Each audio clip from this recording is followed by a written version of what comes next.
Sorry, I just want to finish this thought. Let's pause there for a second. I'm going to ask my attorney to play a video for you.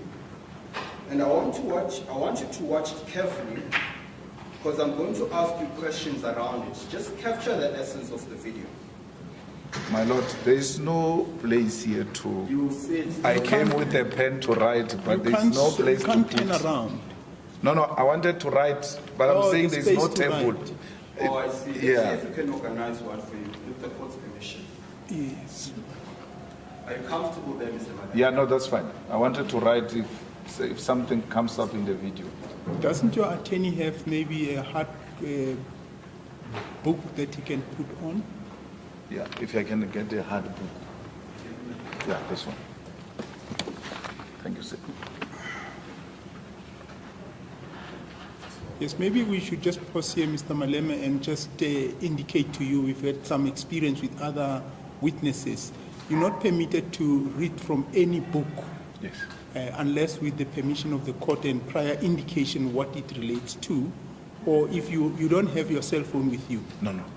Good. Yes. You like me. I always say to people, if anybody dies, even if I have the cell phone in front of me, I'm not going to change. Yes. Thank you very much. Thank you. Just to give the context of the video for the benefit of the court and the public, what we are about to broadcast is a clip where the second respondent, Mr. Julius Malema, who was then the president of the African National Congress Youth League, addressed the youth. Let's play the video. That's here across the road. So they think that no, if there's going to be any uprising, it will go to Union Building. On our way, we will pass by. So we sort ourselves out properly. And then we can go to the sitting president and say, President Zuma, for sure you got a report about what happened in Nisante. So we just want some commitments and time frames, because we know you have elected. Just give us a time frame. When will you resolve this matter? And then on our way back, we'll also pass by the Sante. We are managing. Your Lordship, we just want to get the sequencing right. So when I uploaded the video, I sent it to my attorney and then it swapped the sequence of the videos. I'm going to ask for the permission of the court to replay the video in the proper sequence. Yes. Same video.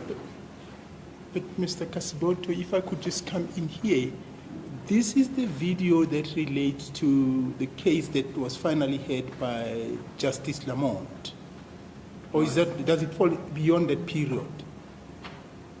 Well, the video speaks to the ideology of the second respondent himself. Okay. It has nothing to do with that case. It's not about the song as such. It's about No. It's okay. unrelated. Okay.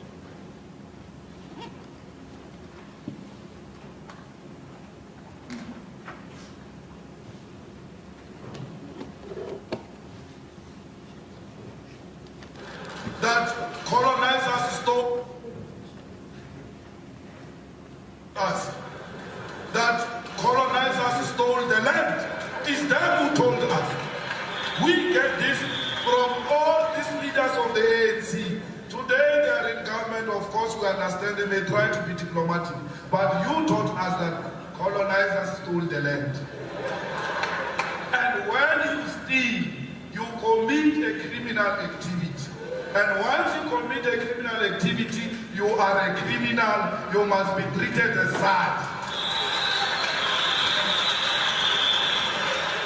That's what we learned from them. They can disassociate with it today. We understand. They must be honorable in approach. But we don't have that responsibility. It's their responsibility. We say it the way it is. They must come and polish it. So that as long as the product is the same, we have no problem. Because capital has got some small mentality. Capital suffers from a mind of a rat. They think if there's going to be an uprising, it's only the ANC which is going to be overthrown. They don't know that we'll start with here in Santini.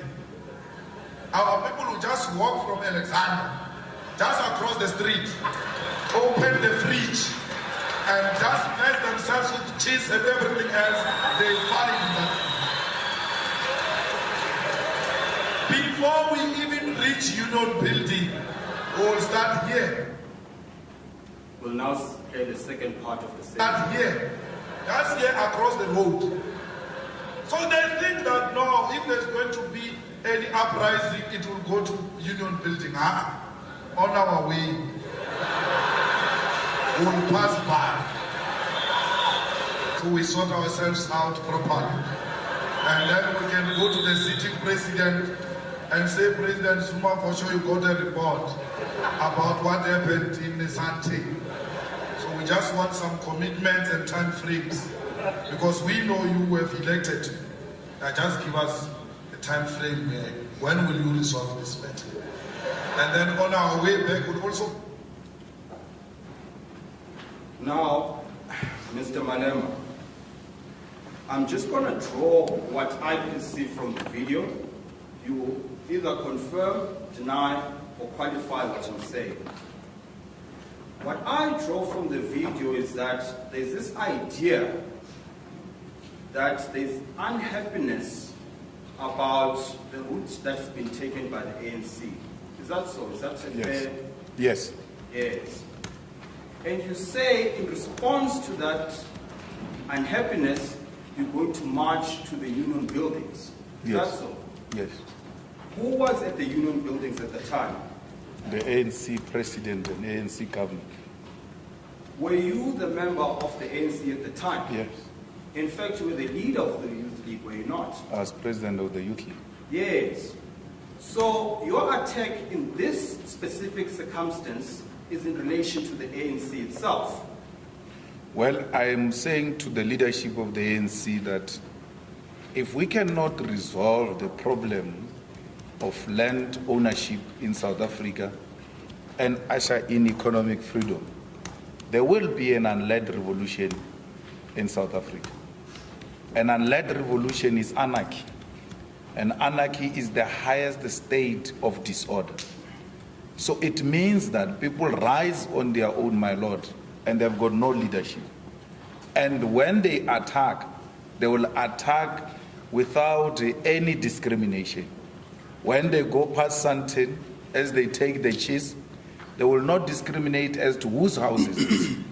Actually, we who stay in Sandton now, black people, are going to be the victims of such an unled revolution, because they will see us as people who have sold them out. They will see us as people who have abandoned them and joined the elite in the suburbs. And therefore, it is not in anyone's interest to keep the land ownership in the hands of the few, to keep the economy in the hands of the few. We have a situation here, my lord, where the rich have become more richer and the poor have become more poorer.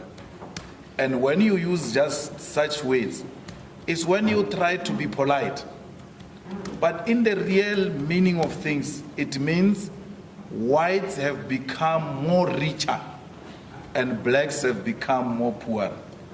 One old white person one day was trying to create, he thought he was creating a joke with me. And he said to me, Julius, had we known that democracy was going to be this nice to us as white people and we can make money even in the townships, then we would have given you freedom before 1976 and avoided children dying. Because we are now even trading in the areas we couldn't trade, and we're now making more money. And we could have given you this freedom long before, had we known that actually we're going to be the beneficiaries. He was insulting me because we thought it was going to benefit us. But they became the beneficiaries more than the oppressed. Yes.